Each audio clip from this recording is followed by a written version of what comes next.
Well, welcome everybody to our final Forgotten Grapes virtual tasting of 2024. We made it. We survived the year. Hopefully all of you did. Looks like we've got just about everybody and a few who haven't joined us, but some folks who are rejoining us, which is fantastic. We're so excited to have Alexandra Henkelman from Omega Road Winery with us tonight, who not only had four great wines, but offered us a fantastic holiday gift of a fifth wine, which we are going to go through, which we are so excited about. Before we begin, just the classic ground rules. If you've got any questions, feel free to throw them into the chat. Allison and I will be monitoring that, and we will throw those out to Alexandra as they come up. We always love to hear what food pairings you're doing, any questions, any thoughts you have about the wine. So please bring those up. And then, of course, at the end, if we've got a little extra time, we'll open things up if you want to ask Alexandra any questions specifically. So, as you can hear, my voice is a little shot. I've been battling a cold. I think I'm over the hump. I'm at about 85, 87% right now, but I'm not going to risk it. So I'm going to pass the mic to Allison to introduce tonight's special guest in our featured winery. Well, hello, everyone. And I will say that I would have taken this on anyway, because I met Alexandra when I went on my trip to the Livermore Valley. My very first trip to the Livermore Valley was a few months ago, had never been there. And I was doing podcast interviews, of which I did one with Alexandra. It will be live next Wednesday. And the minute I walked into this winery, like I sat down, she poured me, what was it, a sparkling Cinsault? And I knew she had to be part. Or sparkling Counoise. Sparkling Counoise. Sparkling Counoise. I was going to say, sparkling Cinsault is my department. Sparkling Counoise, and immediately I was like, oh my God, like I know we're going to be friends. I know I'm going to like your wines. So I had a predisposition to liking them just based on her making a sparkling Counoise. Hopefully you guys will agree with me after tasting her other wines. She's sold out of the sparkling Counoise, which is why we don't get it tonight. But when it comes out again, I highly recommend it. But Alexandra was just such a doll to meet with and taste through her wines and have her on the podcast. And so I was really excited to be able to slot her in for our last one of the year. And I don't know how many people have been to the Livermore Valley. Anyone raise hands? Okay. See? Okay. You know, it's really kind of an undiscovered region in so many ways, even though it's very historical and has been there a long time. The Wente clone, the Chardonnay clone that is oh so famous and planted in vineyards all across California and beyond, comes from Livermore Valley. But at the same time, there are all these wonderful small producers beyond the Concannons and the Wentes who dominate there that are making wine. And Alexandra and her father are one of these with Omega Road. And I won't take her story away too much, but it is a family business. She got bit by the wine bug, like many do. It's all her father's fault. And she's going to tell us about that. And I'm going to encourage you to pour that Torrontés into your glass. We will start talking about it as I invite Alexandra and ask her to tell us what is the most memorable wine you drank. What was the occasion? You've ever opened. What is the most memorable bottle you've ever opened? It's not so dissimilar from one of the first questions I asked you on the podcast, so you probably are well versed on this. It's true. It's funny when we started talking about it. And first of all, I'm so excited to chat. Earlier, I said talking about wine with people who love talking about wine is one of my favorite things. So I'm excited to chat with all of you tonight. When I was thinking about what is my most memorable wine, there's a lot for different reasons, but I think the one that it really comes back to is where it all started for me. And so I was 13 years old with my parents and had the incredible privilege of going to Europe. And we were sitting in a little trattoria outside in Rome. And my parents have always been wine drinkers. As Allison said, we blame my dad for all of this. My parents have always been wine drinkers, so them having a glass of wine at home was very commonplace. So they ordered some wine at this little restaurant, and the server brought out 3 glasses. and it's just me and my folks. And so as like a 13-year-old, I was like, oh my God, that's so cool. And I think the thing that was so special about it is that my dad from the start said, I will pour you a glass and you can drink it, small glass. I am only 13. If you can tell me what you think, tell me what you smell, tell me what you taste, tell me what it looks like. And for me, that was kind of the most memorable moment in my like wine journey, not just because it's really the first time that I actually tasted wine, like really tasted it, but because it felt like such an honor to get that opportunity. And it made me feel as a 13-year-old very grown up, but because that was a moment that I got to have sort of this different level of conversation with my folks.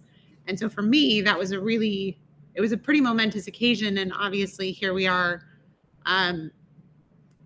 over 25 years later, almost, talking about how my dad and I decided to open a winery together. And so amongst the many bottles that exist in those memorable moments, that is probably the most momentous for me. And do you remember what the wine tasted like? It was a red, and we were in Rome. And I remember it was very acidic. Like it wasn't heavy. It was very light and very acidic. And I got cherry. That was the first thing. Not surprisingly, right? Wine drinking 101, the first thing that most people kind of connect with. Cherry's a good default. Yes. Exactly. But it wasn't just like I was 13. I didn't have wine words at that point. And so like I remember the acidity and the cherry. And then at the very end, again, I didn't have wine words, but the tannin was light enough that I was like, there's something there and it's kind of bitter, but it's not intense. And so it was definitely a lighter red. And yeah, it was good. It was good. You had a much more pleasant first wine tasting experience than I did, which was, sneaking a sip of my mother's Lancer's blush and, hating it. But that is a bit different. That's neither here nor there. Exactly. Yeah. So, you mentioned you blame your father for all of this. Obviously, you can take us through your family's history in winemaking. But was there an expectation for you to follow in his footsteps, get into the wine world? Was it something you always wanted to do? Wait, let's back up 1 second, Chris. Her father wasn't a winemaker. He was a wine drinker. True. This is true. It's his fault because of the story that she has to tell, not because she followed in footsteps, but she more dragged him into this. That is the perfect way of saying it. Yes. Well, then please enlighten us as to how your father's wine drinking, which, in other things doesn't necessarily get you into a career, but most definitely, unless it's prosecution or defense attorney, but there's a few things that would be the unfortunate side effect of that. Right, exactly. So I will say my dad got out of the Army in 1969, 1970, and he was living in Napa. His whole family lived in Napa at that time. And so he did actually work for Mike Gergich at Robert Mondavi. And when Mike went over to Chateau Montelena, he went with Mike to Chateau Montelena. Now, he was in the industry for 3.5 years. And he was a cellar rat. And so he was racking wines and cleaning barrels and cleaning tanks and those kind of things. So he wasn't, he was super hands-on with the wine, but he wasn't making those decisions. But he fell in love with the industry as a whole. And he's very like engineering mindset. And so like fixing things and working things and process and all of that is something that he enjoys. Like he enjoys working with his hands. He always has.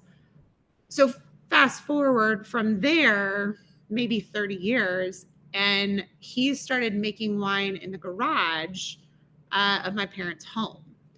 And on what street, Alexandra? Hartford. Oh, not Omega Road yet.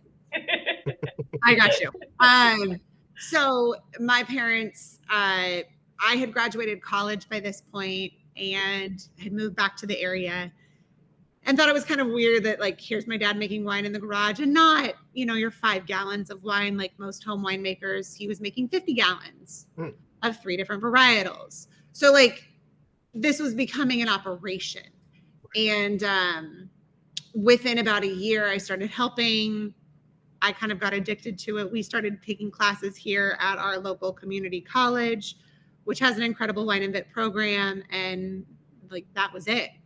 I went to Cal Poly in San Luis, which has an incredible wine and vit program. Had no idea that that was even a career that people could have.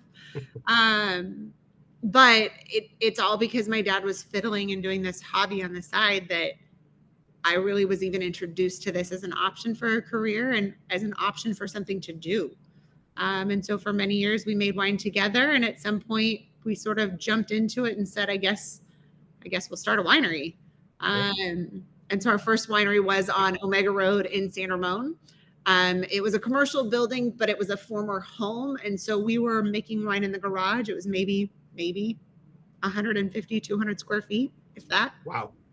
Tiny. Yeah. You can't make a lot of wine in that much space. No, you're basically doing one bin at a time for fermenting, exactly. I would imagine. Yeah. And so we knew that we had to move. We looked at going actually up to Napa because my dad did still have family there at that point, but fell in love with Livermore as a place, as a people, as a community. And so we moved everything to here in Livermore. It's only about 20 minutes away from where we were. And we've been here ever since. And it's been about 10 years. Nice. That's amazing. So I have to ask, since there was kind of a 30-year gap between when your dad, stopped working for Mike Gergich and when he started making his own wine, what was he doing in that period? And then what was the impetus for him to get started, to restart the wine journey? Like I said, he's sort of got an engineering mind. He was doing biomedical engineering. He had a few different careers, but biomedical engineering was sort of the largest one, I guess, and hospital healthcare administration. So completely unrelated to the wine industry entirely. Interesting. So now then you get involved and you start getting addicted. What was it that, attracted you to this industry? Do you have that engineering style brain, or are you more left brain on the creative side, or where? Definitely more the creative side. Okay. Winemaking, and I'm sure everybody has said it, it's super, super cliche, but winemaking is this incredible balance of science and art. And so we complement each other really well, especially when we first started. He does have that engineering, that process brain. Math comes easy to him. I get there, but it takes me a while. And for me, it's much more the creative, the transformation that you can see, taking something from like grapes on a vine that are impacted by the weather and the soil and bringing them and like coaxing them, like we try not to get in the way too much, but we coax them into these beautiful wines. And it's really a reflection of the place and the hands that make them. And not just our hands, but like the hands of the farmers and the hands of the harvesters. And so like, it's just a really cool, for me, the thing that's so profound about it is that it's this magic in this process that leads us to this incredible thing in a glass. Like, that's incredible. And then to be able to share it and like seeing everybody share it with people, that is what it's all about. And so to me, that there's just something in it. Again, it is super cliche, but there's something that's just so beautiful and magical about that. Absolutely. So what wine were you guys starting off with when you kicked this off? I mean, it started like a lot of folks with some Cab and Merlot in the garage. I think the first wine that really was a moment for us, we made a Riesling the first year that we started as an official winery. And the Riesling grapes were from Lake County. We don't have our own property. We don't have our own vineyard. So we have the privilege of working with other growers. And that was a pretty, you make some good wine at home, but you're a home winemaker, and jumping into it professionally as a career that you hope sustains you is a big step. And so we had this Riesling and it sold out and people loved it. And so that was one of the first ones that was really, really special. So now how did we get from the Riesling to Torrontés, which is a very, very rare grape, grown so little in California, staple of Argentina and South America, but very, very rare here. How did you guys come to decide this was something you wanted to work with? We, for years now, have worked with a grower in Lodi, who is absolutely fantastic. He's, small in the scheme of things, but large for what we typically work with. Grower named Ron Silva. Everything that he does is organically and sustainably farmed. He is officially Lodi Rules certified as well. So sustainable treatment, not only of vines and soil, but also of people.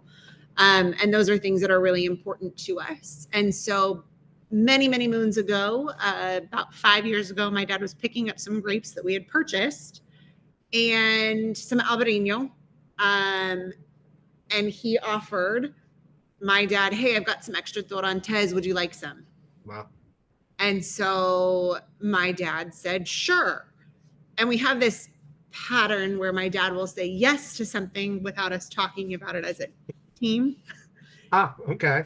And so he brought back this like bunch of grapes and he said, I have something to tell you. It's like, oh God, okay. We own several tons of this. I bought more grapes. I was really irritated at first. I'm not going to lie. I've apologized 100 times for that because it's now one of my favorite wines. But dad's foresight was really good at this. And so that's where Torrontés found us. As you said, it's an Argentinian varietal. It's one of the few varietals actually attributed to Argentina. And one of our favorite things is getting to highlight and introduce unique varietals to the world, which is why I love what you all do. And there's like 40 acres planted in California, and I think Ron Silva has planted most of them.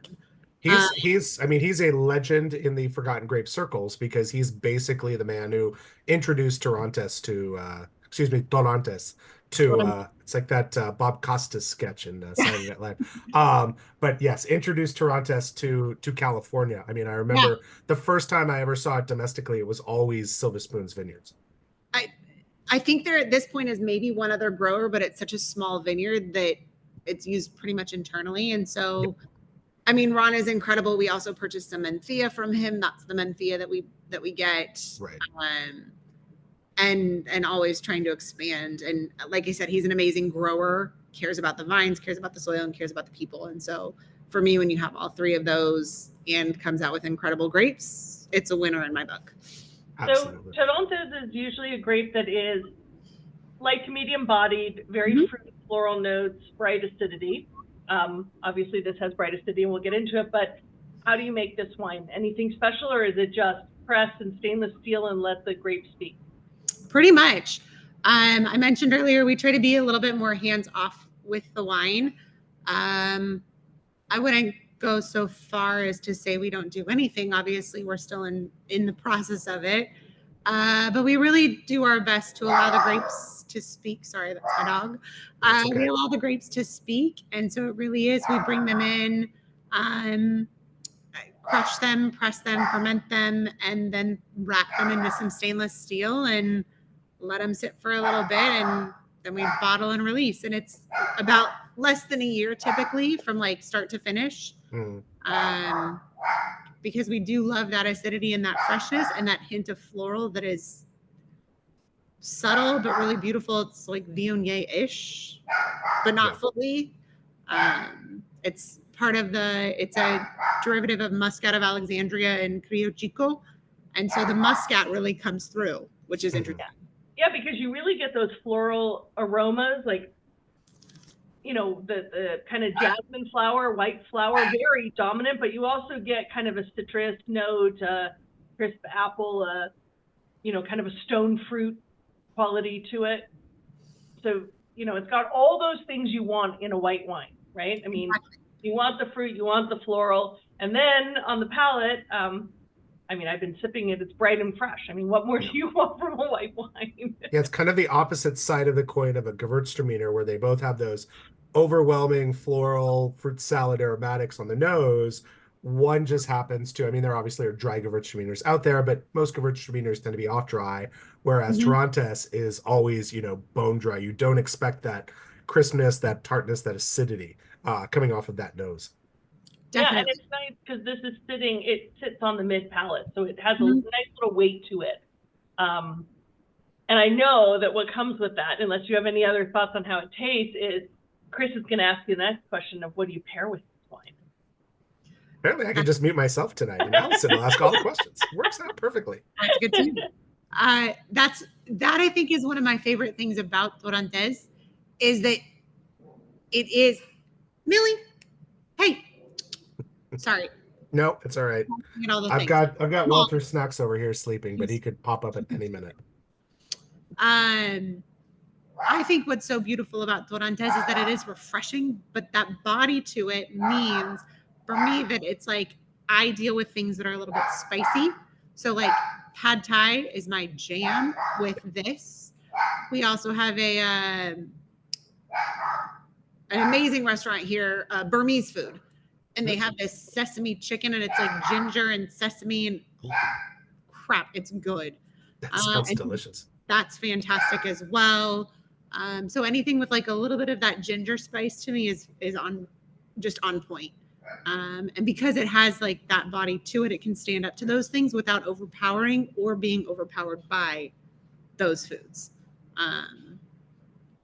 So yeah. Matt and Carrie mentioned a Thai noodle salad that they are eating with that. So that I think kind of works right along that same line. Perfect. Yeah. So what other white grapes are you working with? Are you still doing the Riesling? We are not doing the Riesling. Okay. When we first got started, it was a challenge to find growers who would work with us for such small quantities because we are to this day a very small winery. We produce under 1,000 cases a year. Oh. How many different grapes in total? 9. Okay. Oh wow. It's very small lots. Very small lots. We have a little bit of like an ADHD thing where like we want all the fun things and all the new things. So with that, we do our Torrontés. It is our signature white wine. We also do a sparkling Averino, also from Silvaspoons. And we actually force carbonate it. So one day would love to produce, this is Millie, would love to produce a method champenoise style of wine, but just not there yet in terms of space and equipment. And don't shortchange Charmat. Charmat's a great way to do it as well. I'm not mad about any of it, to be honest. You give me bubbles and I'm happy. And then this year, actually, we also have just started a Chenin Blanc, which I'm incredibly excited about. It's actually a native yeast fermentation, partial skin contact, partial oak aged Chenin Blanc. When will that be ready? All the things. March, end of March, beginning of April. Nice. Just in time to bring to the Festival of Forgotten Grapes? It was on my mind, yes. Perfect. Where are you sourcing that Chenin from? Is that Livermore also Valley? From Silvaspoons. Oh, Silvaspoons. He's your hookup. Yeah, he really is. He's fantastic.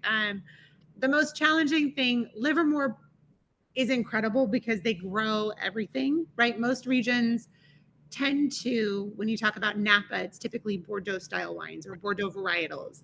You talk about Paso and it's oftentimes Rhone varietals. Sure. Livermore, we've had a debate internally in this area literally for decades of what do we grow best? What are we known for? Cabernet Franc. Well, I was gonna say Petite Sirah is really the grape of the region, Cab Franc and Sauv Blanc.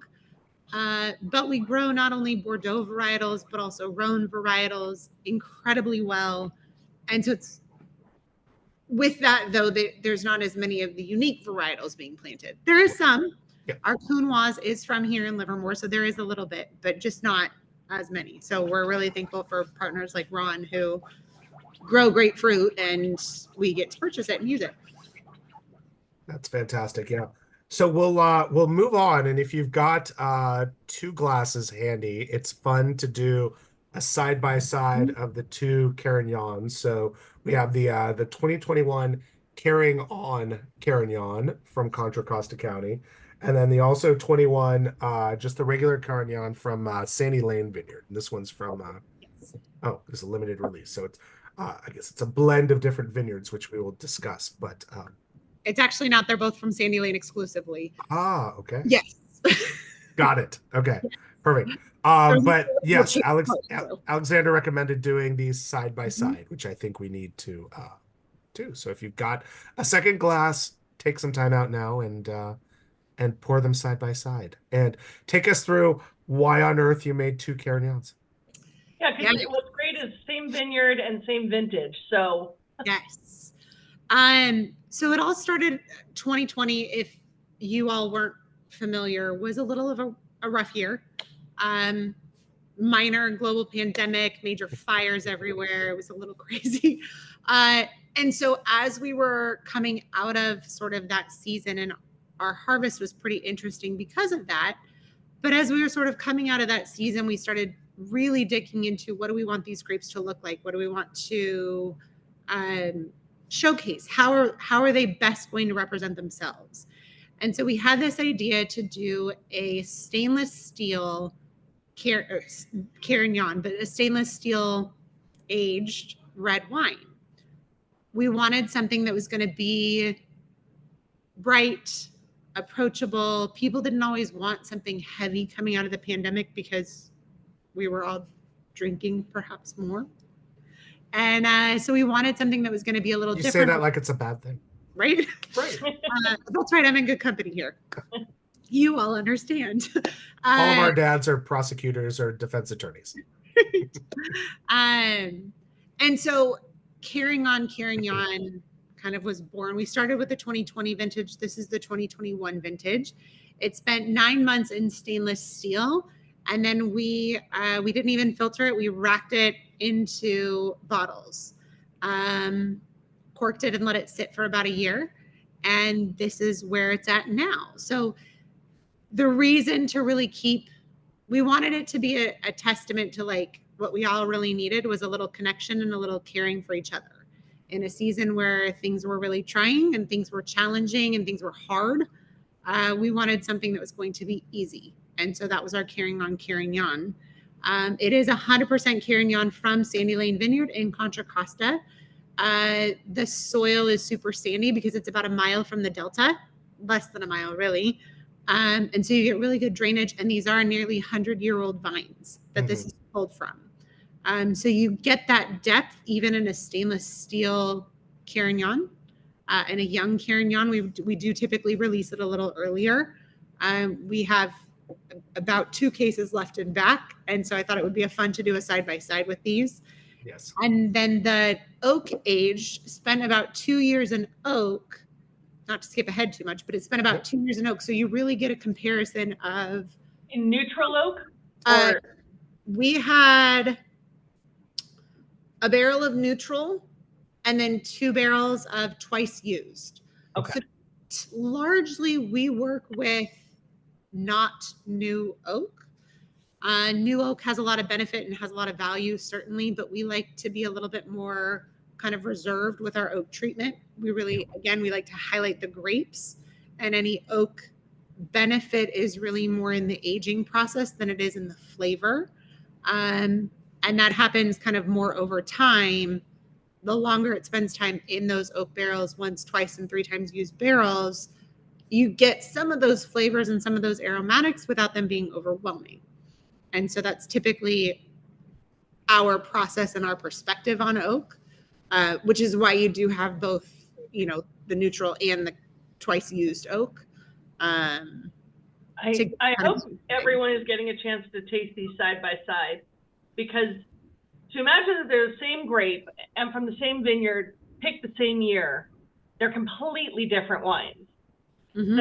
The first wine, the nose is a little more, it's not muted, but you get some of the red fruit, and you get a little more of the, almost like you can smell the sandy soil, that kind of earthy texture. And then the spice that's on the other one, it's like cinnamon, and it's just so much bolder, and it's got all these kind of brown spices popping out of the glass. It's crazy. To me, it's super interesting how that spice comes through, because, anytime we bring in a new grape, we kind of go on a rampage and we buy as many bottles as we can of that varietal, because I'm always curious, like, what are other people doing? Right. What are other interpretations of it? What are the winemakers, bringing out with this fruit? And it was interesting to me. There is quite a bit of Carignan grown in Contra Costa. And even one of our local winemakers has a vineyard in Contra Costa that he grows Carignan as well. And so I've tasted them both. And that spice is very unique to that Delta soil, which is not what I expected. I thought it was more oak influence, but it is very much unique to that Delta soil because we use completely different barrel programs and completely different aging styles. But that just that like warmth that but it doesn't come out in the stainless steel fermented wine, which is fascinating. Yeah. Yeah, that's very interesting because I'm used to, Old Vine Carignan is really a pet grape around here. We've featured a ton of them from different producers. And it, I always find like the savory meaty qualities really kind of come out in it. You get more of that like almost umami flavor to it. So having that spice component, I'm really intrigued by that and whether that is, as you said, site specific. If I'm correct, was this the first time you had worked with Carignan? Was in the 2021 vintage? 2020 was the first vintage. Okay. So we did have a 2020 Carignan, and we did a 2020 Carignan and oak. So this is the second vintage that we came through. And we're actually just in process of working on our 2022s, which will be released this coming year. Got it. And what led you guys to decide to do both a stainless steel and an oak aged, even neutral or second year? Because most of the winemakers that we've had tend to go with oak, but something as delicate as this, it doesn't need big oak. It's neutral is fine, but stainless is so novel for a red wine, but B, something like Old Vine Carignan. Yeah, 2020, like the first vintage that we did of it was a little bit of an experiment. We also actually did a rosé of Carignan, so we tried everything. Yeah. And for me, what I really enjoy about this stainless steel is that it's this grape juice, fruit punchy kind of quality, which when you're sitting down for like a serious glass of wine, that's not typically what you go for. But when you open a bottle with friends that you haven't seen in over a year and you're catching up on life, it's the easiest drinking, super chill, don't have to think kind of wine. And that was really the vision behind it of I want something that's easy.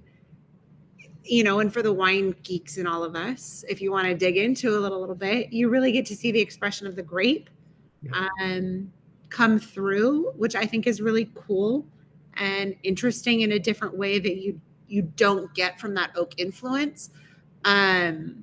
But it's bright and it's acidic and it's fun. And I think too often I know sometimes in this community, we can get caught up in the conversations about wine and it can become a little bit removed. And so to me, this was a wine that like brand new wine drinker or seasoned wine drinker, it's something chill that everybody can enjoy. And you don't have to be an expert. You don't have to know the right words or know the right conversation to have around it or ask certain questions. You can just sip it and enjoy it. And they are different on the palate to a degree. The stainless steel one is a little lusher and broader on the palate. You still get the acidity, but the barrel-aged one is a little more structured, a little more, you get a little more fruit tannin, you get a little bit more kind of to it.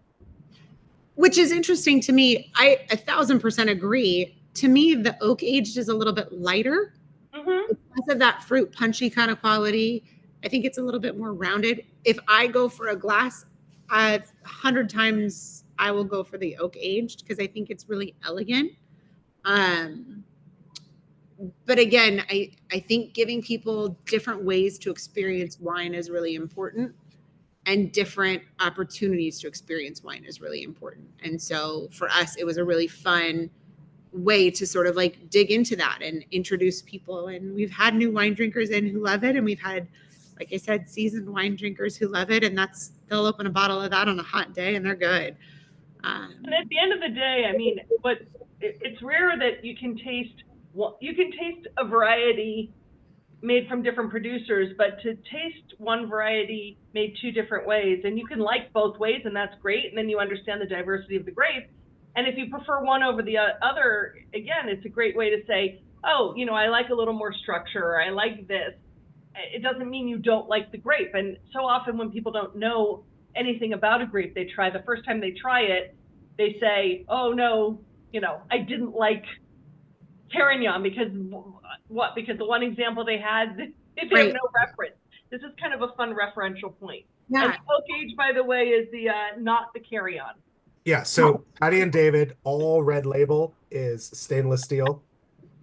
White and red is oak aged. Yes. Thank you for that. We're like barely 3 wines in and she's lost track. Yeah, It's like, I don't know. barely 3 wines in of 5. Yes. It's a way. I appreciate you saying that, Allison. It's a way of like introducing conversation, because that's really like that's what wine is. It's a conversation, and so if we can help people understand and help people kind of put some vocabulary to it so that they can find what they like again, that's a really important thing. For me, that spice comes through, but there's also this really elegant. I think that earthiness comes through, but in a very different way in the oak aged, as compared to the stainless steel. To me, it's a little bit more woody than it is like soily, and it's more on like the palate as it comes through. But being able to like I said, have that conversation with people is, I think, a really important thing, because we all want people to find the wines that they like, and if all they do is taste one and they're like, well, I don't like that. Clearly I don't like Carignan. No, you might. Let's just talk about it. So I want to jump back a little bit. So 2020 was the first vintage you worked with Carignan. Was this something that you and your dad sought out, or was this another situation of a grower coming to you or Ron Silva saying, hey, you should buy this kind of stuff? This was actually the recommendation of another grower. Okay. So we had worked with a grower, and we were actually looking for something. The request was, hey, we're looking for something unique. Mm-hmm. And but again, for us, working with the right grower has always been important. Right. And so, you know, in that conversation, being able to be recommended, oh, I know these growers, it's been a family business for generations, the vines are old, they're treated well, etc. It was a good in. And so then everything worked out. And we had lost the grapes on one vineyard. It was low yield, and so we were the last ones in, which means we didn't get any fruit. And so it was like, hey, do you know anybody who has something interesting in the next 2 weeks?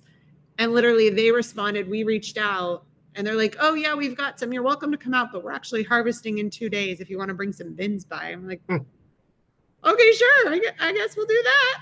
Great. And we were really pleased. The fruit was beautiful, and they treat their vines really beautifully as well. And so it worked out well. That's amazing, because I know there is, now, even over the last couple of years, there's massive demand, like more demand than there is supply for old vine Carignan, as more growers, especially smaller guys, are looking for a ton here, half a ton, 2 tons, whatever it might be. So to get in that way and kind of last minute is absolutely amazing. I mean, it was very fortuitous. We're really thankful. It was a pretty incredible moment. And I have to ask, how was the rosé of Carignan? Is that something you guys are going to revisit, or no? No, we are not. One off, not good, huh? Yeah, it was challenging. I think the most beautiful rosés can be this in-between moment of a little bit more bold than a white wine, but softer and a little bit more acidic than a red wine, right? Like they have great acidity and great fruit. And it was like just not a great version of either. Got it. Like there's the good version of in between, and then there's like the unfortunate version. And it's pinotage.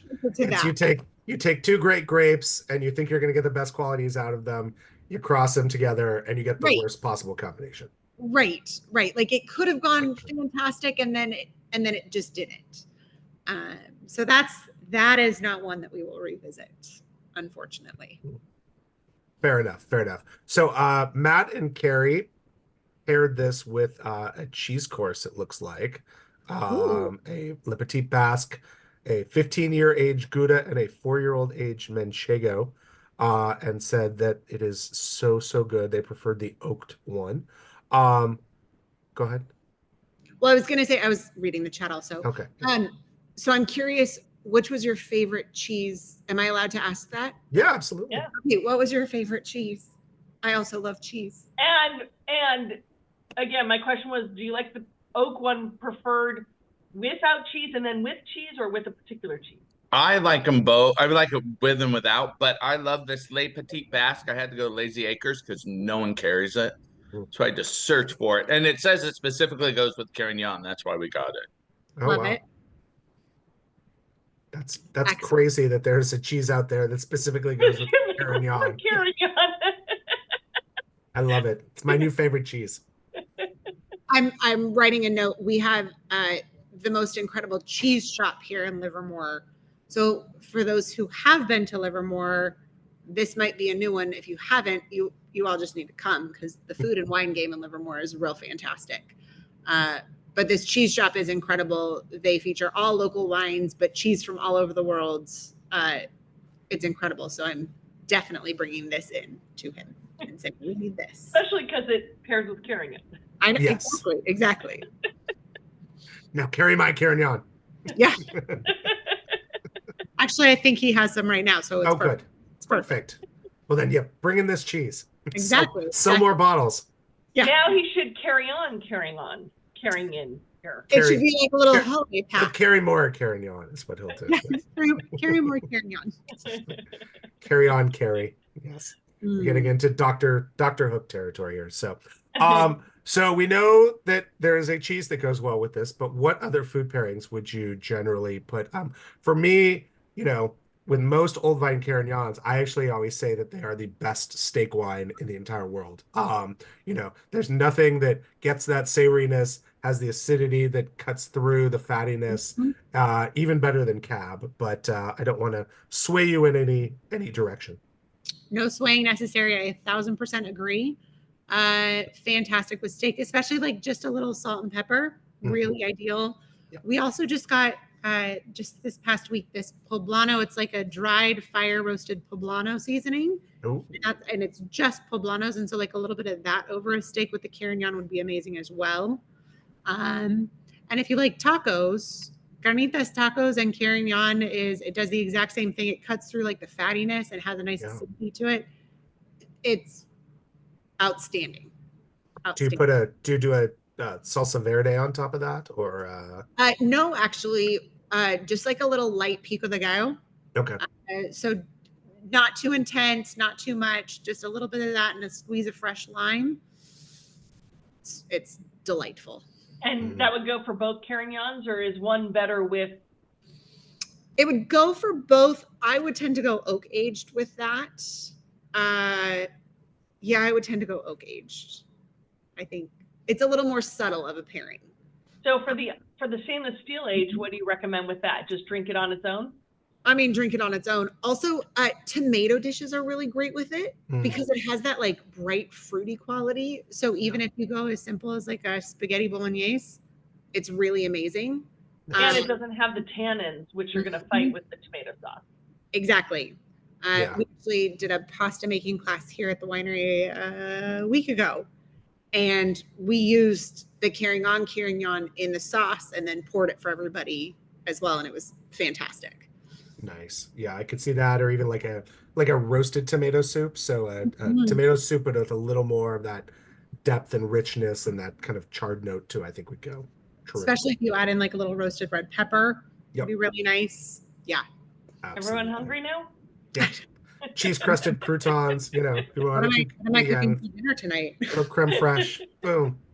Done and done. Yeah. Awesome. Yeah. Cool. All right. Well, let's move on to your 2020 Livermore Valley Syrah. So our first wine from the Livermore Valley. And before we talk about that, I do want to find out more about what it's like working with your dad. You alluded to it earlier that he tends to shoot first and ask questions later, I guess, buy first and tell you later. But how do you guys have that division of labor set up?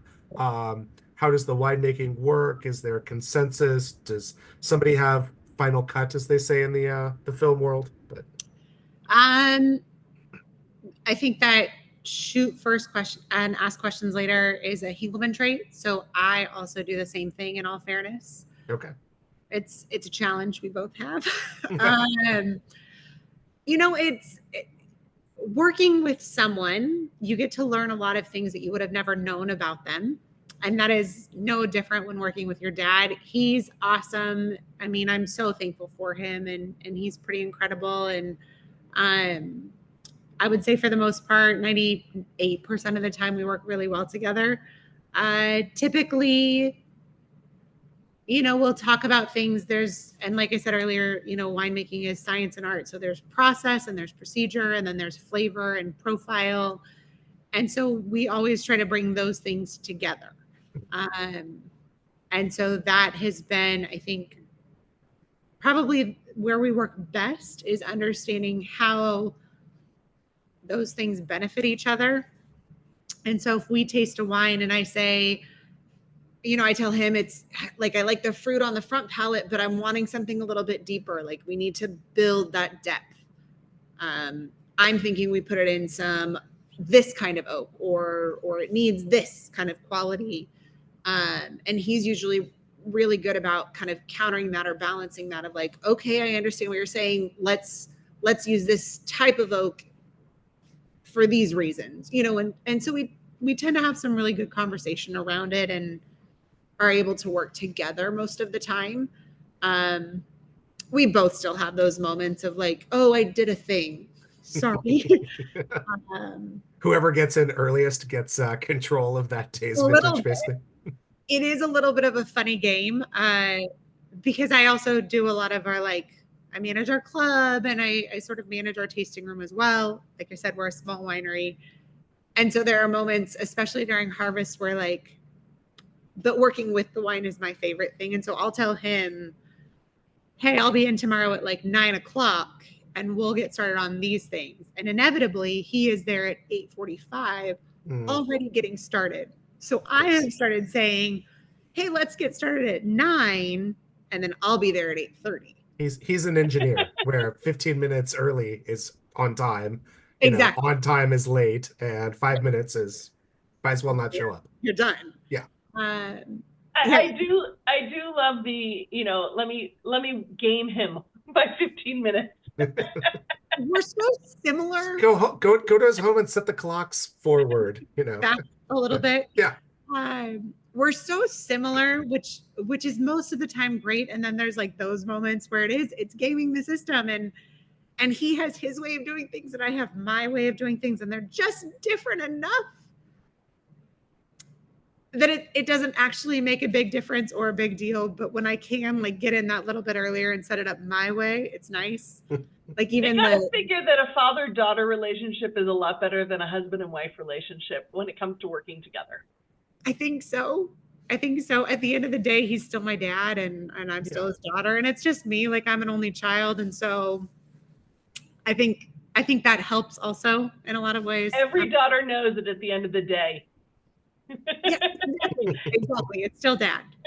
That's true. You can always just sort of smile and kind of, Yeah, at the end of the day, it's your dad. I mean, what's he going to do? Disown you because you disagree on something? No. Exactly. And we've both had our fair share of moments. We've both with the forklift run into the garage door, and so you sort of smile at each other and just walk away in those moments, which is fine. But for the most part, we work really well together, and it's, and he's taught me so well in terms of so much of what we do. And now it's a chance to sort of take the next step and move us into the next stage of things. And that's sort of where we're going now, and trying to make it so that he doesn't have to work hard and he can enjoy the work. So what is the next stage for you guys? Oh God, that's a good question. We're trying to figure it out. You seem so confident. We were just talking about moving on to the next stage. I expected there to be an answer. Well, there's a lot of dreams. Sure. There's Okay. a lot of dreams, and as with any business, we're producing something. We're manufacturing. It's a different type of manufacturing, but that's what it is. And so it's always bettering our equipment, bettering our processes, so that we can better our end product. And that's really what it comes down to. And so it's things like replacing some of our equipment that's 10 years old. And so now we're looking at crusher to stemmers, because you have to start that process a few years in advance. Right. Because we are growing slowly but surely. And so just sort of planning out those things in the future and recognizing that I always want my parents, because my mom does all of our books and everything, and like I always want them to be involved and a part of things and included in it, but also I want them to be able to enjoy their life as well. And so, yeah, just trying to make sort of that transition, and as we grow, as every business does. You are a rare child in the wine industry who actually wants to take over. It is your business with your parents, so it's not just taking over the parents' business, but that's become an anomaly in this day and age. Have you had the opportunity to work with other winemakers in the area who have influenced you, trained you, given you ideas? And who in particular? Is there anybody who really has kind of helped mentor and shape you, obviously, other than your old dad? There's several, and I will say, like, as we're chatting, maybe open up the Syrah next and pour it. It needs to like open up quite a bit. So just as like a little side note. Yeah. Other than my dad, there's definitely some incredible winemakers who I've been influenced by, especially in Livermore Valley. The national average for women winemakers is about 10%. In California, it's about 14%. And in Livermore Valley, it's 30%. Wow. So Livermore Valley as an AVA has incredible women who are really pushing things forward. And so that's really exciting and really incredible to be a part of. That group of women, first of all. One of my dearest and best friends is a winemaker here in the Valley. Her name is Jessica Carroll. She owns JMC Cellars. So I learned from her. I learned different methodology and perspective, but also, she is a dear friend. And so a helping hand. And during harvest, we borrowed a bin because, depending on when grapes come in, we were short a bin. And never want to be short a bin. Oh God, terrible. And she's got one of our tanks right now because things come in and you adjust. And so she is, like I said, one of my dearest friends, but also a huge inspiration to me. And then, again, there's several in the Valley in particular, but, outside of the Valley, there's, Valia Fromm at Desperata. I think what she's doing is incredible.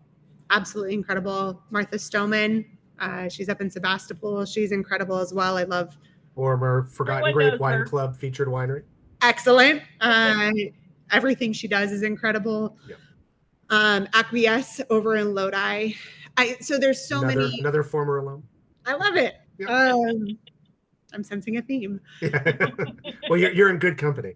Yeah. So like, and there's great male winemakers also, sure. But I so often look to the women because they are an inspiration. And so Alexandra, I know how to pick out the women winemakers. I love it. Well, I need to introduce you to my winemaker. Yes.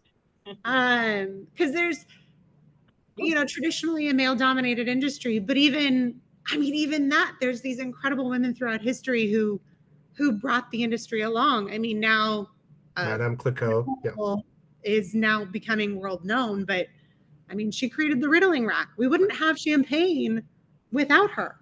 That's incredible.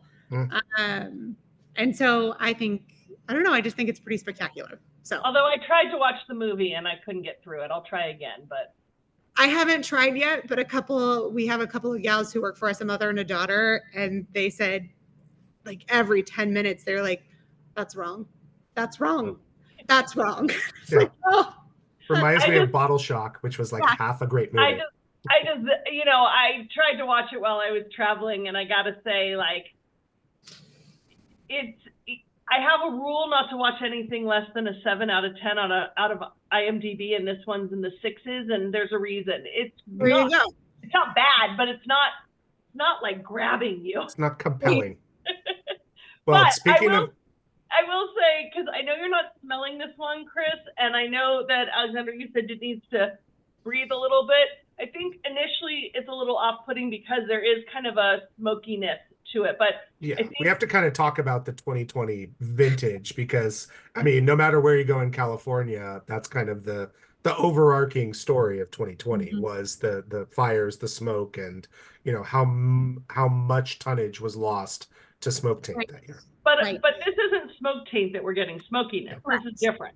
Right. Correct.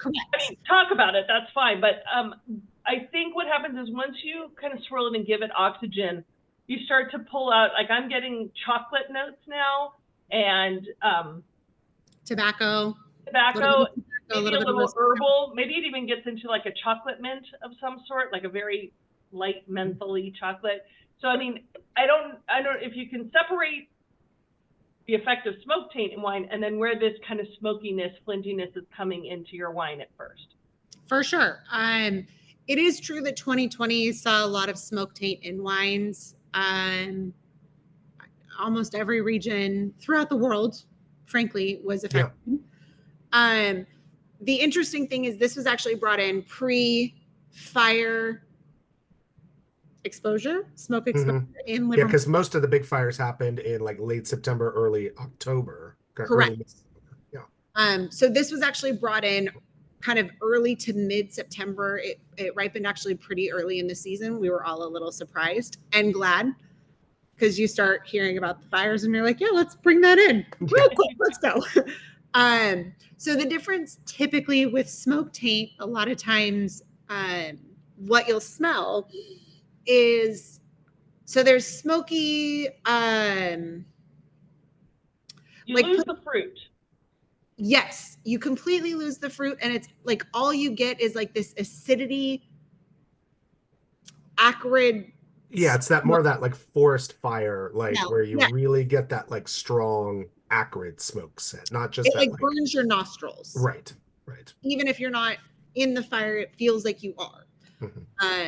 Which I had never experienced smoke taint until that year, and actually one of our wines did have smoke taint, and we tossed all of it and the barrels for that matter because you don't recover. Good.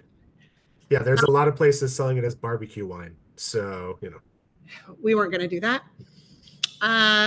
So the smokiness on this is partially the grapes. It is also partially the barrel. So that decision to move largely to neutral once, twice, and 3 times used oak has really been in the last few years. It's been an evolution. We haven't purchased any new barrels. This is now our 3rd harvest, not purchasing any new barrels, only neutral once, twice, and 3 times used. So 2020 had newer barrels. Correct. So some of the effect on this is a newer barrel. We also had played around with some refurbished barrels, which that toasty quality is going to be a little different in a refurbished barrel than it is in a brand new barrel. So that's going to be some of it. And that's some of that aging smoke quality that comes through. Again, when you get past that smoke quality, you do get fruit. I love the chocolate and that kind of call out, that herbaceousness. To me, it's like poblano pepper, a little bit of that roasted pepper quality. On the palate, you really get that roasted pepper, like a sweet roasted pepper. Yes, definitely. There's also, to me, I know cherry is super overused, but to me, it's like a little bit of like an in-between red and black. I have not yet tried a mulberry, but somebody told me that's exactly what it is. So I need to apparently try a mulberry. But it's like that sort of in-between of like not bright raspberry, not dark blackberry, but like kind of in between. And to me, that's what really starts coming through from a fruit perspective. And then I do also get sort of that herbaceousness. To me, it's like a little bit of a sage, almost like a fried sage, right? You fry some sage in butter. It has that kind of a quality to it as well. And this Syrah is also from here in Livermore. It's a family property, but they have Syrah and Merlot. And so we picked up some of their Syrah for a couple of years. Nice. Yeah, I agree. I think it's interesting because it is a little off-putting at first when you smell it and you're kind of like, I'm not, it's What not is resonating with me right away. Is there something off? But it really does burn off. And it does. Yeah. It just has to, like I said, it has to open up, which we've discovered. Syrah is also interesting. And I have a friend who told me this, also who works in the wine industry. I don't think I have friends at this point outside of it. It's terrible. Welcome to the world of wine. You're not alone. Yeah.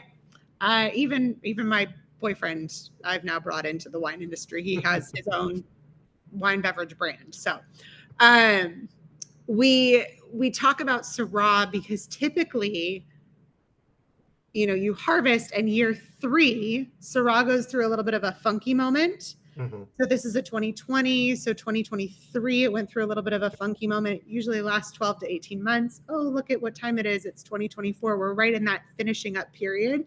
So it's going to continue to really open up just beautifully. And all Syrahs tend to do this. I didn't know it. And then you start paying attention. You're like, oh my God, that's so true. It does happen. And so it's really starting to open up. Some of that fruit's really coming through. I don't know if anybody has tried chocolate basil. I didn't know this was a thing. So No. it's basil, but it has like this chocolatey kind of smell to it. It's the coolest thing. And Not like basil dipped in chocolate. not basil Okay. just dipped in chocolate. No. It's like a type of basil. A clone. We'll use wine terms. It's a clone of basil. Yeah. Nice. So yeah. And tying into what you were saying, Patty and David, about the you didn't find the smokiness unpleasant. It's more like a peaty Scotch. That's Yes. actually smokiness on a Syrah is a typical, note on the aroma of it. So it's not uncommon, even in years with no fires, even in completely neutral aged Syrahs, to still pick up some smokiness or the tobacco, like you were mentioning, on the nose of Syrahs. So it's very, very common aroma note on it. yeah, but what Call out was too. on this wine at the very beginning had to burn off. Yeah. I mean, it was different because it's not the same now, I'm sure, after you swirl. And I think it's got that intense smoky flintiness that just needed a little swirling, and then Just you needs get to the meat open of up. it.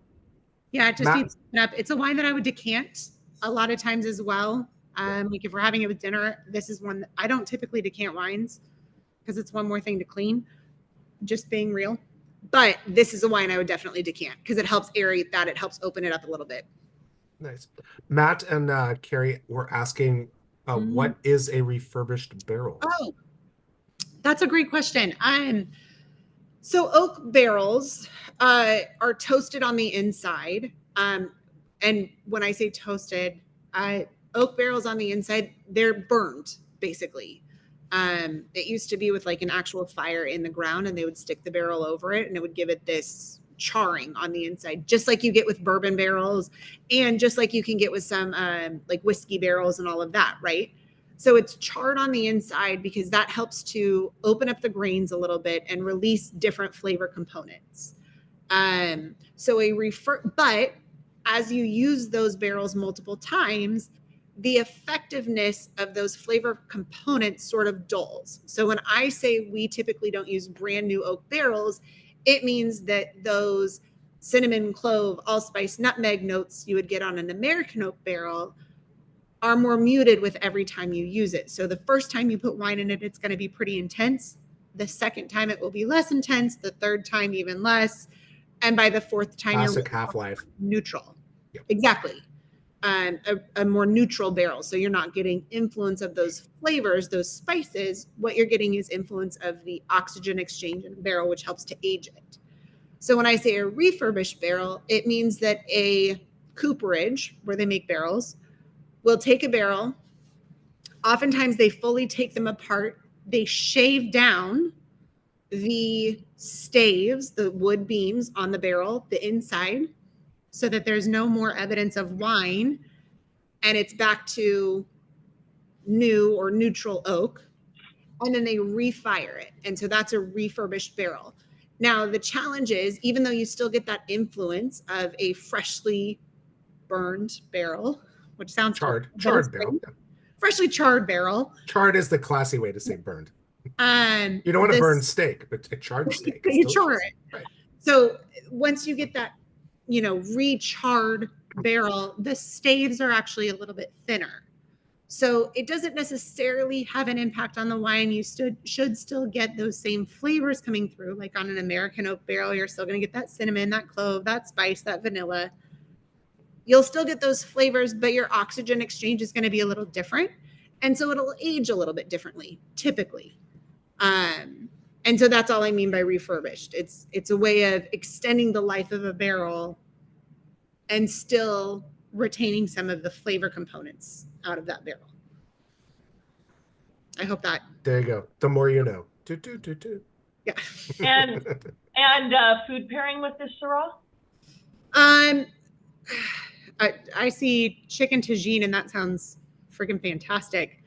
Actually, when we start talking like spices, I think Indian food is actually a really good pairing for any Syrahs.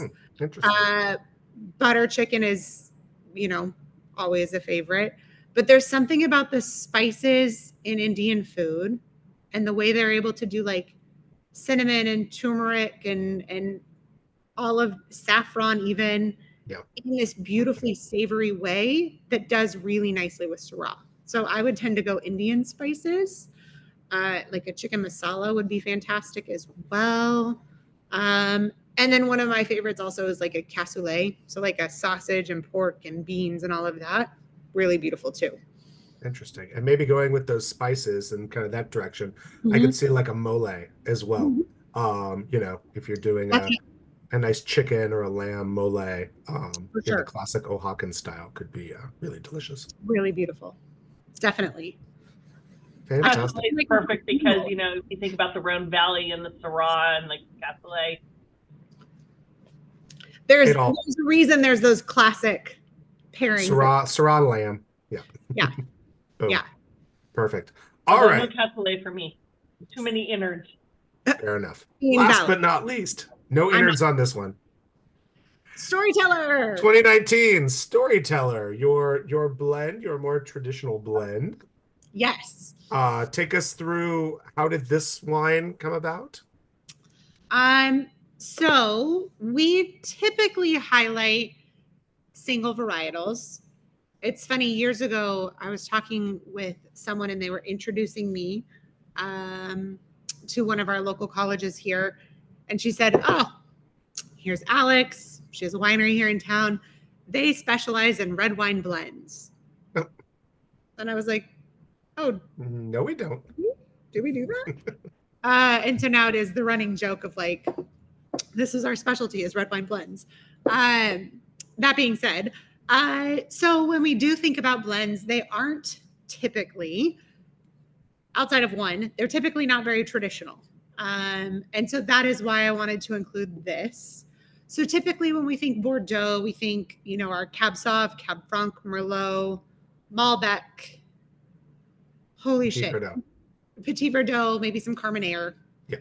Right? So what we did with Storyteller is we have Cab Sauv, we have Petit Verdot, so very traditional in that sense. And then we added some Petite Sirah, anti-traditional.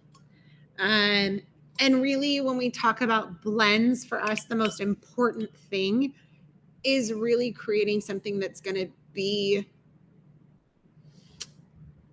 balanced, approachable, easy to drink, pairs with food, and still has the ability to highlight the best part of the grapes. Like we talked about earlier with, Pinotage or this idea of a Carignan rosé. Sometimes you can have the best ideas and the best intentions and it brings out the worst of those things. The goal always with a blend is to really highlight the best in each of those varietals. And so that's where we started with Storyteller. We had a cab and we released a 2019 cab, but we had cab from two different vineyards. And so one of the vineyards just didn't have as much depth as the other. And so we're like, well, it's not going to be its own. And a lot of winemakers would blend it in. There was more of the other cab, and so it probably would have been lovely and been fine. But again, we really want to highlight every grape that we work with, and so it didn't quite make sense for us to put it all together. So we started with this cab that had great fruit, but not depth. It didn't have like this structure to it. And the fruit that it did have was a little bit more red facing. And so we also had some Petit Verdot, which again, lovely. You know, Petit Verdot oftentimes has a little bit of like this floral kind of component, which is really lovely. A little bit of like violet that comes through. And it had some of that, but again, it didn't have like any weight to it. It was kind of flimsy. And to me, Petit Verdot should not be flimsy. No, it should right? be heavy and strong and weedy. Bold and strong. And so we wanted more strength. And what's another varietal that has boldness and strength? Well, Winemaker's ketchup, Petite Sirah. Classic grape of Livermore Valley, Petite Sirah.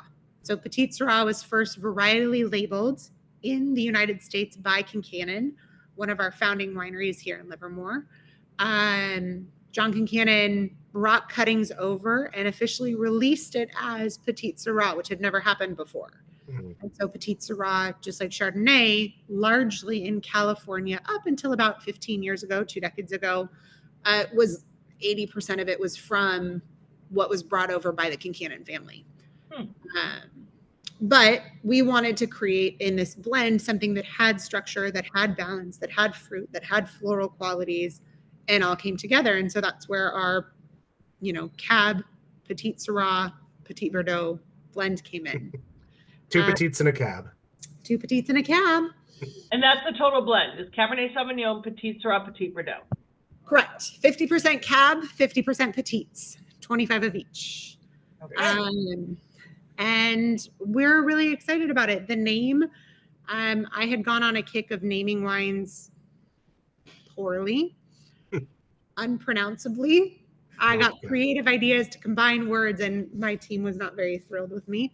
And so my boyfriend actually came up with the name for Storyteller. We were talking about when do you drink this wine?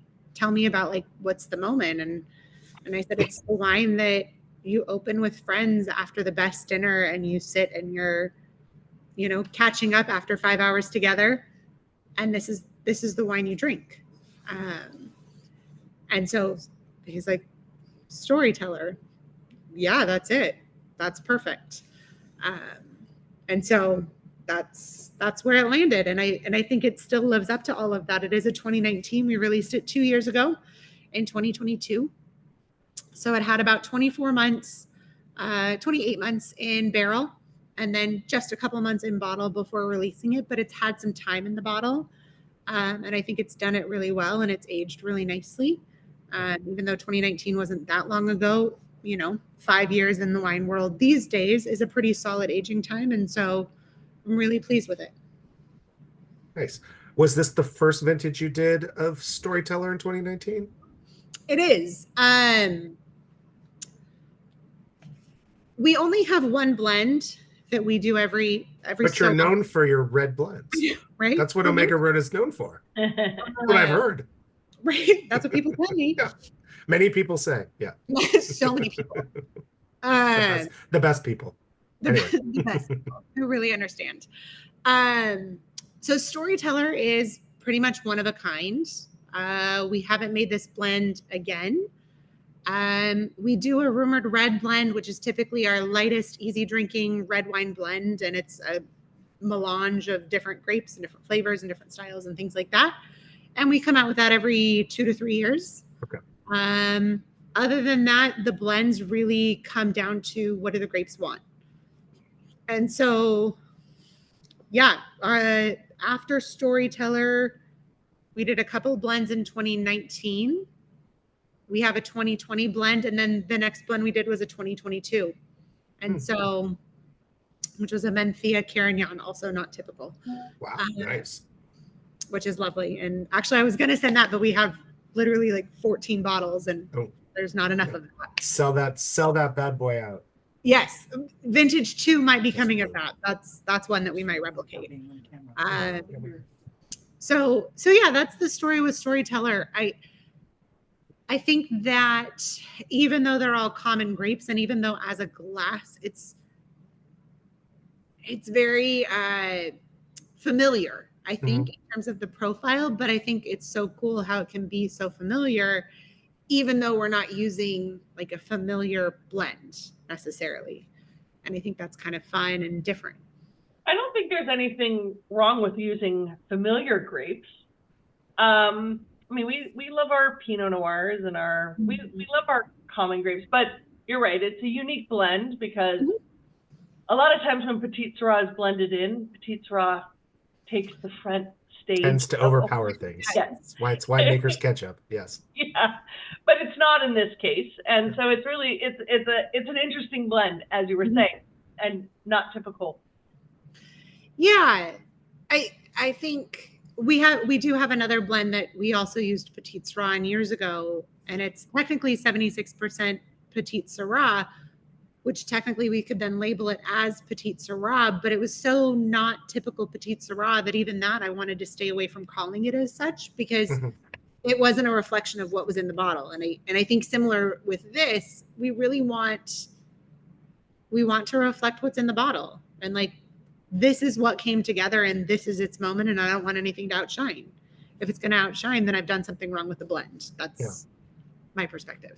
Have you considered carrying the Storyteller name over, where it doesn't always have to be these varietals, this blend, but keeping the name going for future blends? Or is this truly kind of a one and done, and you're going to retire it, and those who love it, we'll always have the 19 Storyteller. We'll always have Storyteller. Yes.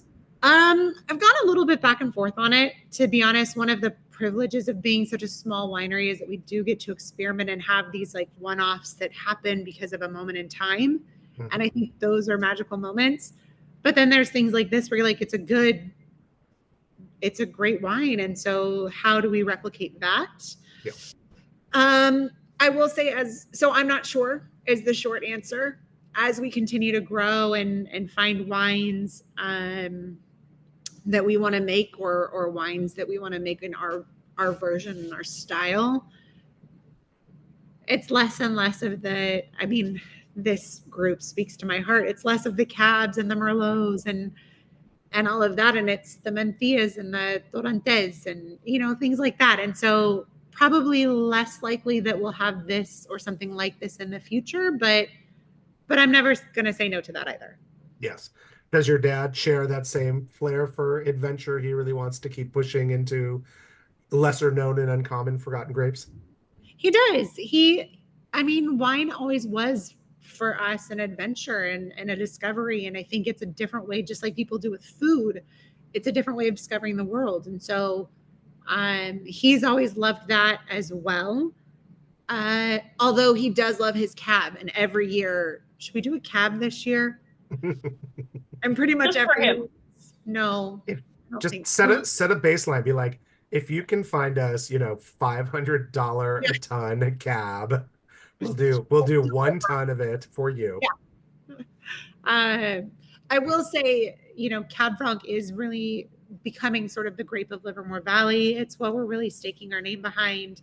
So we will always make a Cab Franc or a Cab Franc blend. I just don't know that it's going to be quite the same thing, but maybe Storyteller will live on through that. So stay tuned. Nice. Maybe that'll be the name of Storyteller. It tells a different story every year.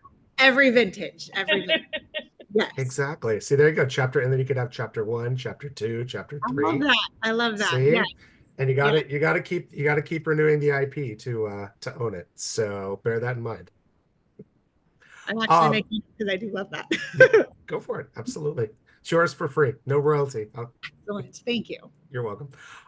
Since we are getting close to the witching hour, I do want to ask, since you've kind of teased us with sparkling Counoise, with Mencias, what other grapes are you working with? What else do you have in the pipeline? What are your dream grapes to be working with out there?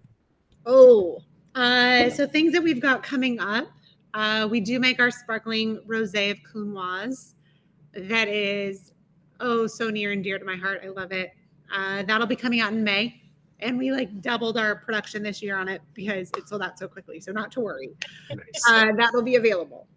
Actually, it's going to be available Memorial Day weekend. And if anybody wants to make a trip to Livermore for Memorial Day weekend, we'll also be celebrating our 8-year anniversary. So I'm willing to trade you some sparkling Cinsault Rosé for a sparkling. I'm in. Good. All right, done. Yes. Perfect. Cinsault is another happy place. Bottle swap, done. Love it. I'm in. So that's coming out. The Chenin Blanc, that is my mad experiment this year. That probably is not going to be an experiment and will be a consistent wine. Is coming out in, I think, early April is when we officially have set the date for, along with a Menthea, which is stunning. And we typically release our Mentheas a little early rather than late. So it's a 2023. It's really beautiful. Rosé of Sangiovese. We have a local vineyard here that's fantastic. That's coming out in February. We just released our sparkling Averino. It wasn't quite, we didn't have labels on it. Otherwise, that would have also been in this package. So yeah, some fun things. I would love to work with Gamay, which so many of my wine community kind of roll their eyes at me. But I think Gamay can be really beautiful. So I would love to work with Gamay one day. That's interesting. That's one of those grapes that, like, I think of the wide breadth that's grown in Lodi and Livermore, but I don't know of much Gamay being grown in that area. The only Gamay that I could find was up in Oregon, and logistically just didn't make sense to actually get some, at least not yet. It's not called the Martian Ranch anymore, but the Martian Ranch down in like Santa Maria area used to grow quite a bit of Gamay. So there's definitely some in the Santa Barbara, Santa Maria, Las Olivas area. I don't think they've changed the name of Martian Ranch. I thought they sold it, but you're right. They did sell it, but I don't think the name has changed yet. Okay. Good to know. And actually, I think I have. There's another vineyard that I have in my notes app, and I'll send it to you. But I'm pretty sure they grow some Gamay as well. I would love that. That's one that I would love to work with. I did try working with Mission grapes a couple years ago, because I'm very intrigued by some of the historic grapes here in California. And then I would love to work with some of the native varieties of grapes, which also my wine community thinks is weird. But I just think it'd be really cool to kind of play around with some of that and really dig into some of that. Those are not going to be the wines that people expect. But again, wine is a story of a place and a people. And so if we can tell that story, I want to. What do you mean by native grapes? So there's, in Carolina, the Carolinas, it's like over there. They have like muscadine and Morton Concord grapes. Some of those. There's the hybrids and the non-vinous vinifera grapes. Correct. There's a few here that I still don't have any contacts for because they're not grown widely enough. But there are some vineyards in like the Delta, Lodi area in particular that I have heard have some spontaneous growth of some native grapes. So I'm trying to understand and explore and learn. Yeah, I know Shauna Rosenblum under her Rockwall label did like 1 or 2 vintages of a Norton, which was California grown Norton. So there is some in the state. I just have no idea who's got it. Well, and the challenging thing, we've got a bit of a grape glut right now. And so the things that are going to get pulled out are the interesting things that people don't buy as much. Yeah. So the landscape will change over the next couple of years, but there are a few people and a few growers and a few agriculturalists who are invested in native or close to native fruits and vegetables. So the good news is that, because there is still a demand for these more obscure varietals out there, there are always going to be people who grow them, tend to them. They just may increase their volumes. Right. So prices may stay high, demand may stay high, but there is access to them. They exist. They're not going away. Right. Exactly.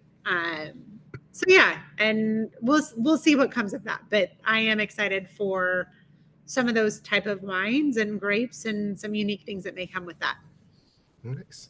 And then most importantly, when folks are up in Livermore, which now everybody on this call is going to go up and visit you in Livermore, where are they going? How are they getting in touch with you? What's the best way to come Definitely. and taste your other wines?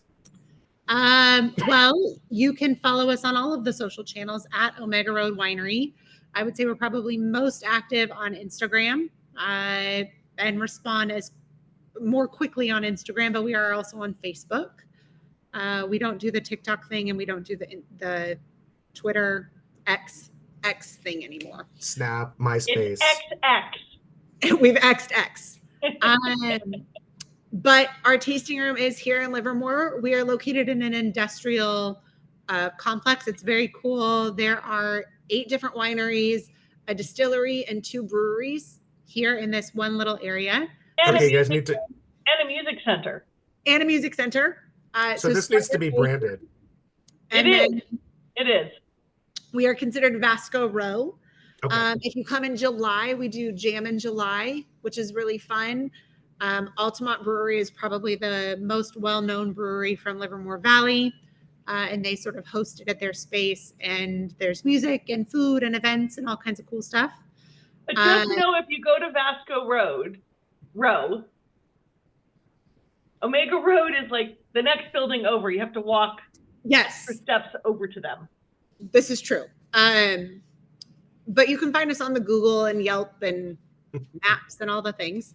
But yes, follow us on social media. Come visit us. Right now we're open Friday, Saturday, Sunday. Hopefully more days soon. But Friday is 1 to 6, Saturday, Sunday, noon to 5. Except on Saturday, March 29th, because she'll be in LA for the Festival of Forgotten Grapes. The tasting room will be open, but I will not be here. I get to go to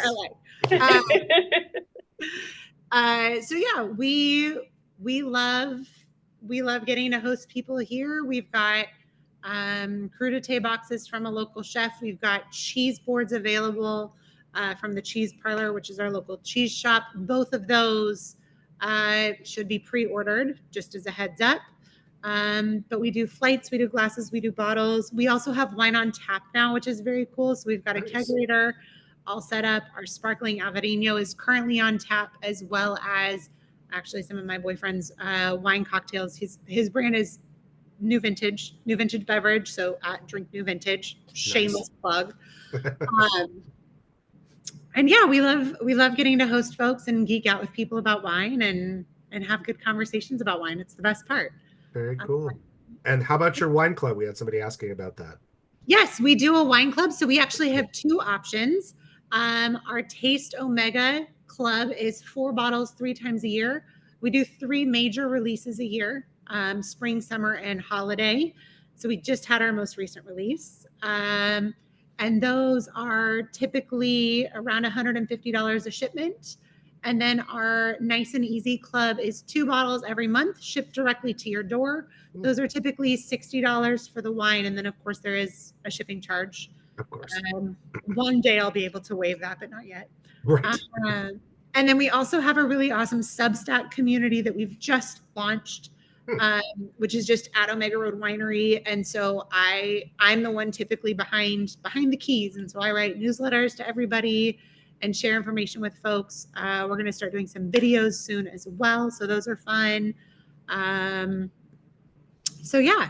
And we can, we also, if I can do another little shameless plug, if anybody Please likes do. the Plug wine away. we're also doing a 20% discount for all of the Forgotten Grape Club's members. Oh. So 20% off, just use the code FORGOTTEN. Awesome. And I will, when I send out the link to the email, or the link in the email for the replay of this, will include that code, 20% off all purchases for the Forgotten Grapes Club people, code FORGOTTEN. Is there a time limit on that? There's not. Oh, There's not. Okay. So All right.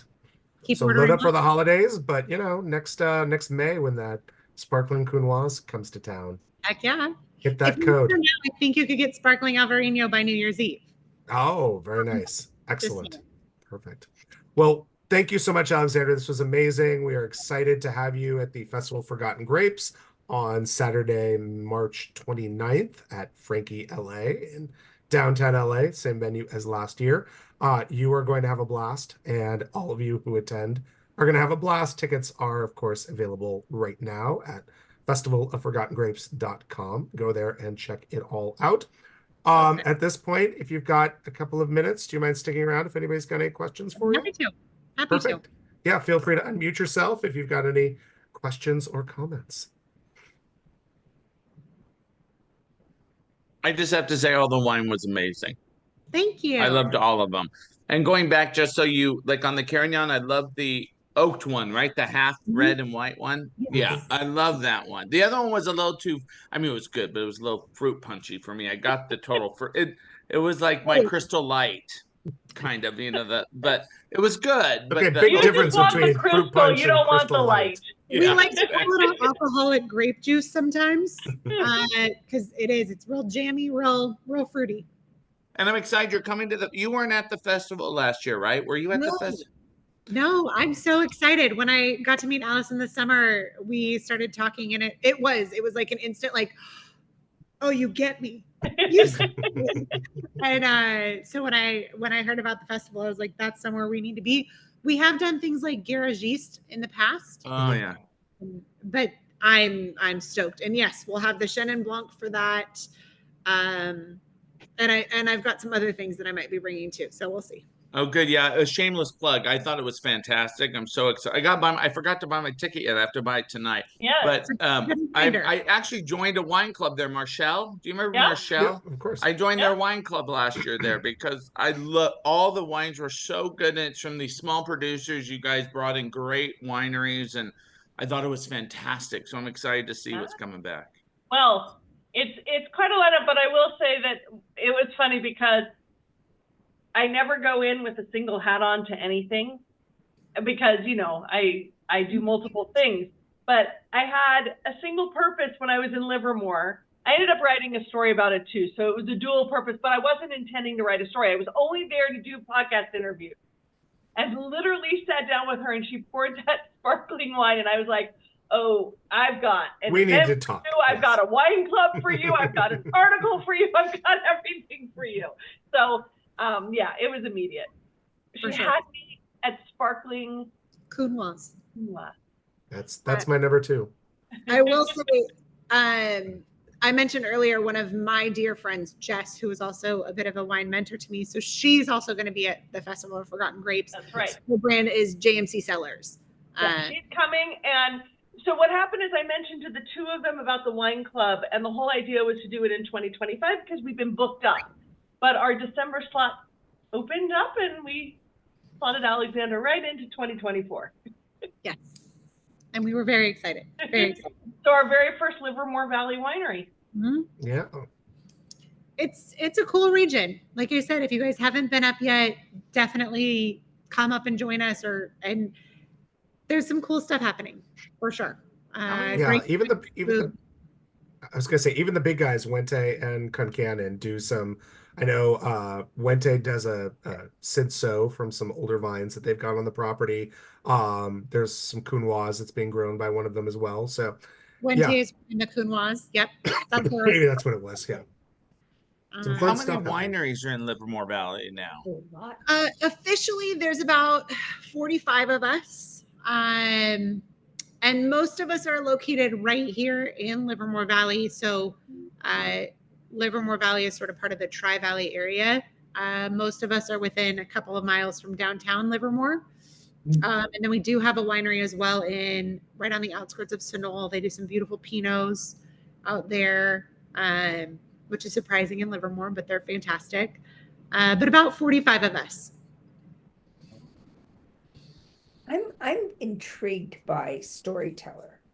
Well, the fact that you can make this really lovely wine. I totally understand what you're saying. It's the wine you open after you've finished your meal and you all just still want to hang out. About now, actually. And nobody wants to go home and everybody wants to sit and enjoy this wine. And I think it's actually kind of sad you're not going to make it again. Now I understand why, because you have, you don't grow your own grapes, so you're dependent on what you can find when you can find it. And it just kind of went, but then I'm also thinking that your wine club would be really fun. It wouldn't be a wine club where you say, okay, well, this year I'll have the Carignan, and next year I'll have it, and the next year I'll have it, and I can compare them.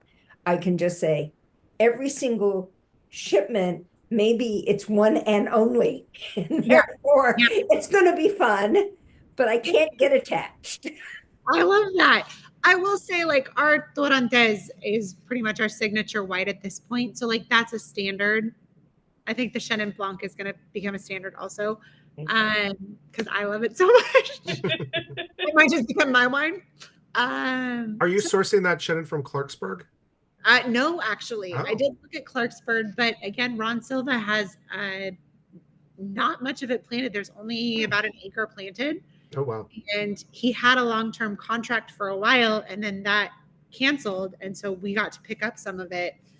Nice. And I don't think there's ever going to be turning back from that. Nice. But every year we have a project. And so every year there's something different. And sometimes it's sad to see some of those grapes go. Like even this Carignan, we've got the 21 right now. We'll have the 22 soon. And we have a 23 Carignan, but we didn't do Carignan this year because we wanted to make way for some Chenin Blanc. And so, you know, and different contracts come into place. And so you adjust and you grow and you move and you figure it out. It's just what's fun about small wineries. Exactly. That you can just go to the grocery store and buy the name brands and know that every bottle you open year after year is going to taste exactly the same as the previous year, have no vintage variation.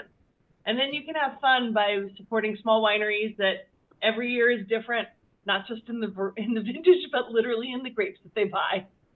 Yeah, it's every year becomes an adventure and a discovery, and I think that's one of the coolest things. And because we are so small, it really is like a reflection of, like I said, the soil, the grapes, the vines, the hands that help with that. Even the hands that harvest and the hands that help us, you know, bring in fruit and things like that. It's all of it. And so it shifts year to year. And I have a feeling that this group is probably not the group that's getting their Woodbridge Select Cabernet Sauvignon from Napa Valley. This is not a group that appreciates mega purple. Exactly. You don't want something that's going to taste the same time and time again. You want something that's going to be unique and different and reflect all of these different components. No, it's lovely. I mean, even the smokiness of the Syrah, which I just revisited, and it's still there. But it is. It just. I think it's just lovely. It's just. I'm so glad. Unique, and it's there. I agree with you, Patty. Though, like it's not too smoky. Like you know what I mean. It's just enough. It just you get the taste and the smell of it, but it's not like overwhelming. Like what y'all said, it's not like you're drinking a forest fire, which I've had before. Yeah, well, I think Syrah has that a lot. That smokiness comes out in Syrah a lot. Definitely.